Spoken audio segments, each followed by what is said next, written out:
Hello, I'm your Superhero Critic.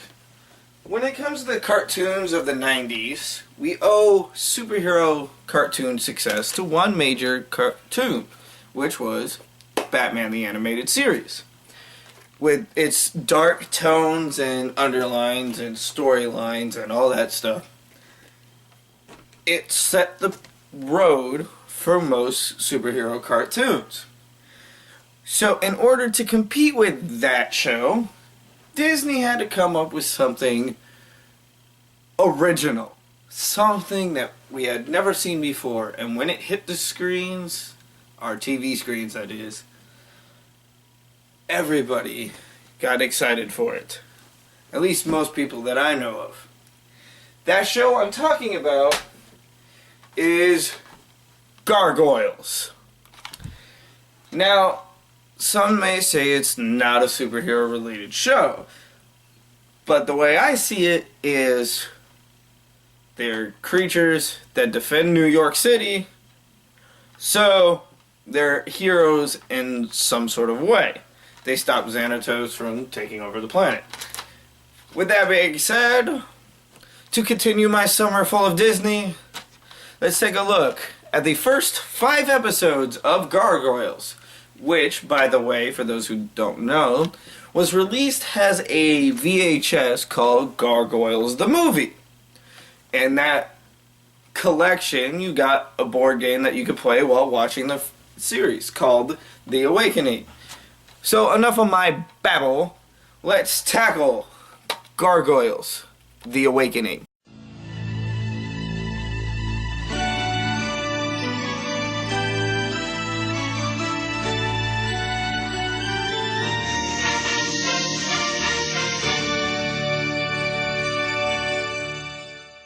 The miniseries starts in New York City with explosions going off above a high skyscraper, causing mass hysteria in the streets, and we then meet the main heroine of the series, Detective Elisa Maza. You know, I wish all of my parties had explosions and rocks falling everywhere, because then maybe someone would actually show up. Elisa then notices something on the rocks falling below. What could be strong enough to leave claw marks in solid stone? Wolverine, Sabretooth, the Prowler, Black Panther, the Shredder. There's a lot of different people who could do it. We then jump to Scotland 994 AD, where the Scots are being attacked by Vikings right before nightfall. The leader of the Vikings learns the hard way that the rumors that the gargoyles are real are 100% true.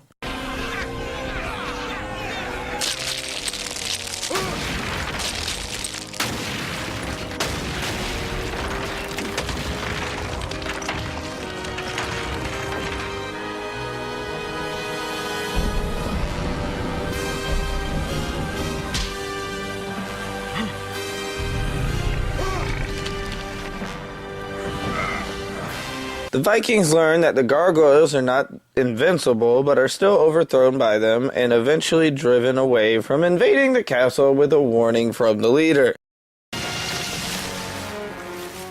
This isn't over, monster! I'll be back! No. Most people that say they're going to be back usually do come back within a comic book. So he's probably going to come back. The Scotsmen have a celebratory feast in honor of victory, but as the princess shows her speciesism towards the gargoyles, Goliath gives a set of words that most people nowadays don't seem to understand. It is the nature of humankind to fear what they do not understand. We then see a man leave the castle and has a meeting with the Viking leader. The next night, the captain of the guard suggests to Goliath that he catch up to the Vikings and take them out to prevent another attack. He says it's too dangerous for anybody to go outside of him. He promises the female gargoyle that he'll take someone with him and that they will always be one. The Scots show more hatred for the gargoyles that are still within the castle, so they decide to show them true monsters. Goliath punishes them by banishing all of them into the rookery for their actions, before he leaves for the Vikings. When he gets there, he learns what's really going on. They were leading the horses to decoy us from the castle. Gargoyles then turn to stone as the sun rises and the Vikings attack the castle, showing that the captain of the guard was a traitor all along and the leader of the Vikings destroys all the other gargoyles. First part ends with Goliath screaming in anger as the pain of the truth happens.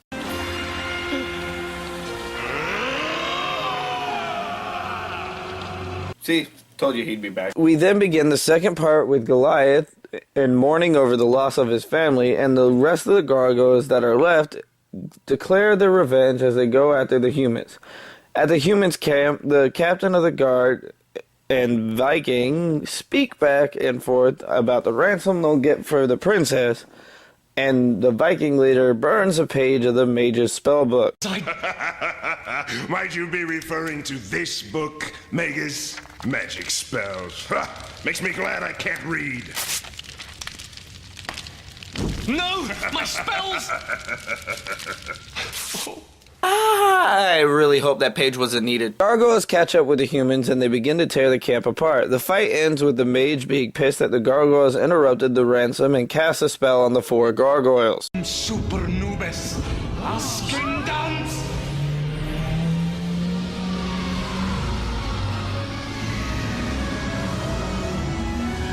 Goliath chases the humans to the edge of a cliff and he learns that the captain was the traitor all along. He saves the princess' life as they fall to their doom, but the villains eventually drop to the ocean below.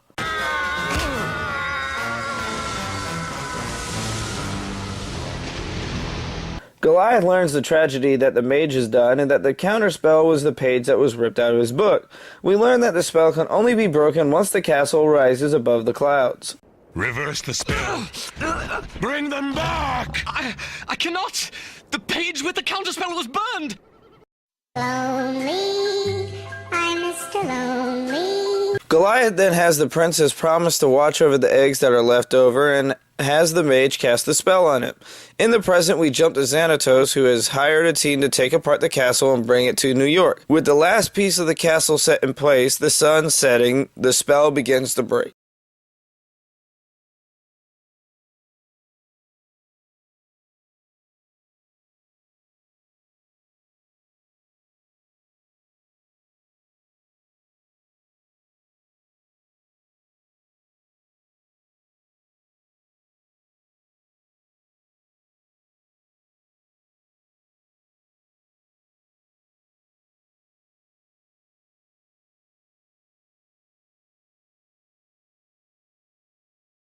You know, that's how I feel when I go to the bathroom at sometimes. Xanatos explains to the group that it's been 1,000 years since the spell has been casted. The castle is then attacked by men with guns, and since it's in their nature to defend the castle, they do so with a little bit of trouble since it's them fighting technology.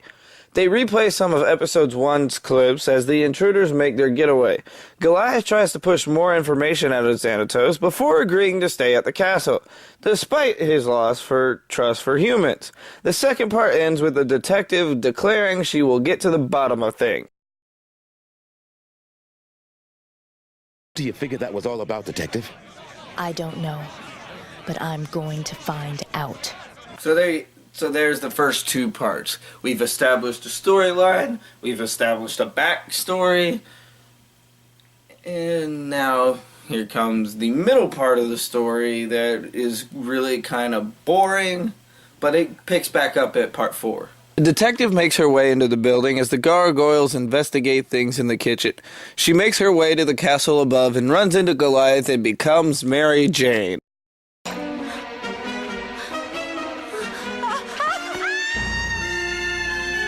Goliath saves her life and begins to give her the rundown on what is actually going on. After explaining things, Goliath and Elisa agree to have a meeting on the next night. Xanatos then enlists the gargoyles to attack a company named Cyberbiotics, to go after 3 discs that are supposedly stolen. As Goliath leaves, a familiar silhouette is shown entering another door. Xanatos says everything's going to plan. I sense that Goliath is going to go through deja vu very, very soon. The next night, Goliath and Elisa have their meeting. His plan is 3 of the other gargoyles decide to roam the city. The oldest gargoyle follows Goliath to make sure there's no ambush. Elisa helps give him the name of Hudson after the New York River. Hudson goes back to the castle and the two begin a tour of the city. After Goliath and Elisa save a couple from being mugged, the yellow gargoyle investigates a guy on a motorcycle and after he scares the guy off, makes it explode.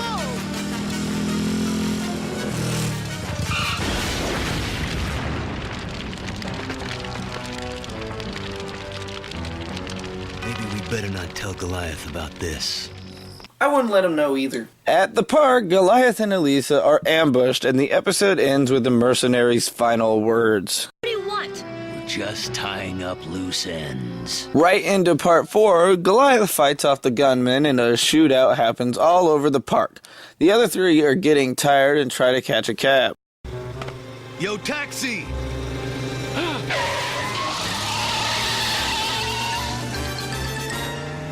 You know, with all the superheroes and all the mutants and all those superpowered people running around New York, Gargoyles would not freak New York City out. But somehow it does. Lisa finds a radio transmitter on Goliath and the suspicion starts to run wild. With the sun rising soon, the three make their way back to the castle to be ready to be turned into stone, but Goliath isn't so lucky, and Elisa learns what happens when the sun rises.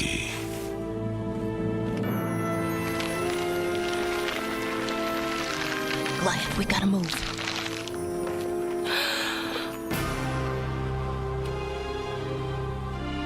Goliath. While Goliath is stoner joke, Elisa is chased by the gunmen around the park where she's chased into a boating dock, where bullets pierce through a gas tank, giving her an escape until she hits a dead end, setting up a trap to take down the gunmen. That night, Goliath awakens to reveal to Elisa that sleeping rejuvenates the gargoyles. Goliath shows a little more trust in Elisa for her staying with him throughout the night. Goliath alerts the rest of the group that they indeed have enemies, and after hearing Hudson's new name, they all choose names from themselves. Brooklyn. I'm Brooklyn. Broadway. Lexington. Do you like it? Great, now they're gonna name the dog Hell's Kitchen or Bronx. From now on, you're Bronx. Fuck! Goliath meets with Xanatos and re-meets an old face. Acquaintance, I believe. Who?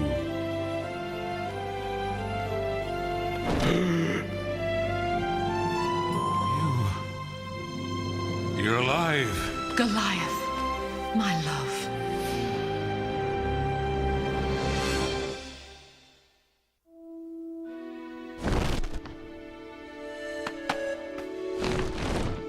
We then learn how she actually survived. How? You were shattered by the Viking. No, I feared for your safety, so I left the castle to find you. But I lost my way and the sun rose before I could return. How did you survive all these centuries? When I returned to the castle, the Magus had already turned you to stone. I begged him to cast his spell on me, so that we might awaken together. Through love, Goliath is convinced that he should help out retrieving the disc for Xanatos. The group then splits up each of the locations with Goliath, and his love taking the Air Fortress, Brooklyn, Broadway, and Lexington taking the tower, and Hudson and Bronx going towards the underground base. The infiltration begins as the airship team takes down the first guards before the female gargoyle shows a darker sense of hatred for the humans. The centuries have made you weak, Goliath. The fourth part ends with the tower trio making their way into a broken elevator shaft and opening the doors to guns. A late supper. The final part begins with all three of the discs being obtained by their respective group, which takes about the first 8 minutes of the final part. The female gargoyle takes it upon herself to destroy the airship.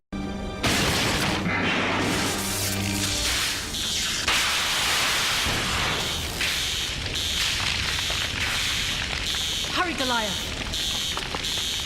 What have you done? Come on! We have to get out of here! No, we can't just leave them here.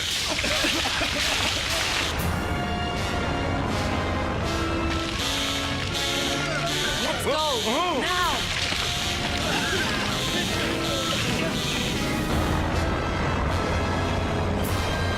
what they After did to giving our the kind. disc back to Xanatos, the lovers get into an argument once again over whether or not to Then their trust descendants humans. shall You said the centuries have changed me. They've changed you too. You've become hard, unforgiving. You're not as I remember you. At his meeting with Elisa, Goliath learns once again that he's been betrayed. The whole thing was a setup to get the disc back from Cyberbiotics, who actually owned them. Back at the castle, however, Xanatos releases cybernetic gargoyle robots to attack the gargoyles. Goliath shows up in time to save Lexington.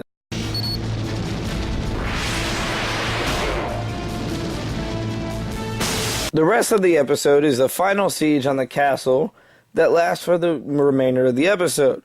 The real gargoyles eventually overpower the mechanical fakes, and the female gargoyle shows her evil side and tries to kill the rest of them.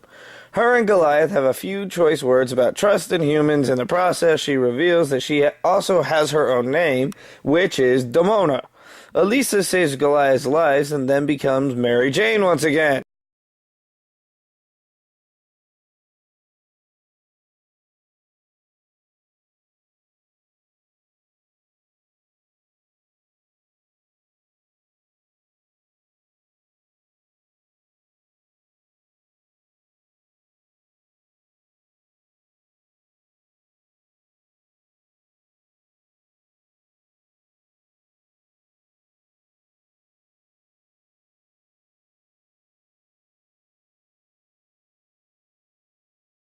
The five-parter then ends with Goliath giving into the good in him and choosing not to kill Xanatos before he's arrested.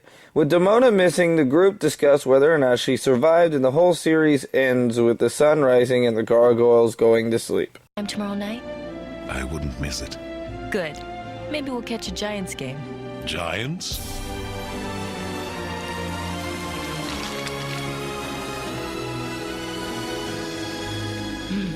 I wonder if this city's ready for you guys. So there you go. One of the most original concepts for a cartoon show, at least from the 90s. Nowadays, it's all the same bullshit over and over again with different characters. But, alas, nothing more I can say on the subject. It's a really good show. The storylines are very well scripted. It's just overall one of those awesome shows. You have to watch it in order to get a feel for it. I'm your superhero critic. Check out Gargoyles if you haven't already. And I'll stay super as long as you stay awesome.